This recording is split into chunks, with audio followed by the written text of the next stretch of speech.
Hey everyone, happy Monday. I'm back from Iceland and getting back into the groove of things. Many of you were able to tune in either in person or online to Meryl's 2-week sermon series based on the Ted Lasso show. For those of you who have not seen this show, I strongly encourage you to check it out. It is on Apple TV Plus and is a delightful series. The main character is a gentleman named Ted Lasso, who comes from the United States to coach a soccer team in the United Kingdom. The rest of the cast are truly a cast of characters, all of whom are fully human, fully flawed, but completely lovable. And this word believe is integral to the whole series. It's a rally cry, if you will, for the soccer team. So for the next couple of weeks, if maybe a little bit longer, we're going to talk about this whole concept of believing. Many people who go through tough times in life, when asked about what got them through, they will say, my faith or my belief in something greater than myself. That is what got me through the rough times. But you know, belief is a two-way street. It's not all take. There's a lot of give involved in believing in anything. Am I right?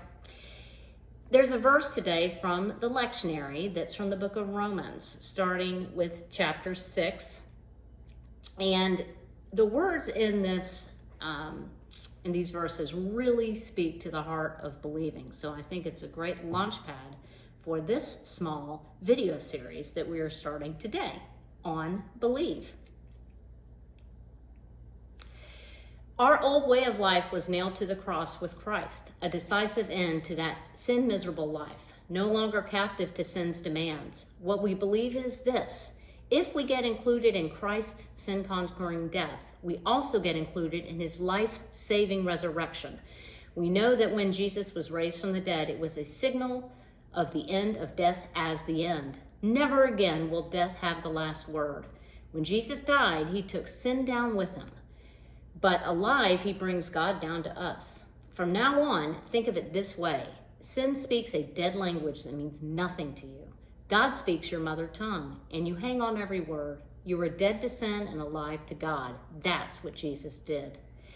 That means you must not give sin a vote in the way you conduct your lives. Don't give it the time of day. Don't even run little errands that are connected with the old way of life. Throw yourselves wholeheartedly and full time.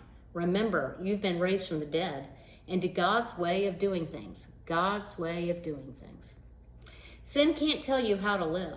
After all, you're not living under that old tyranny any longer. You're living in the freedom of God.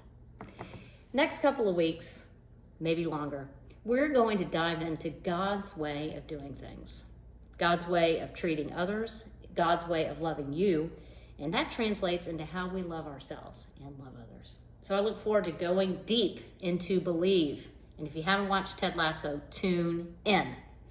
I look forward to seeing you next Monday, same time, same place. Love, light, and abundant blessings to you, my friends. Have a great week.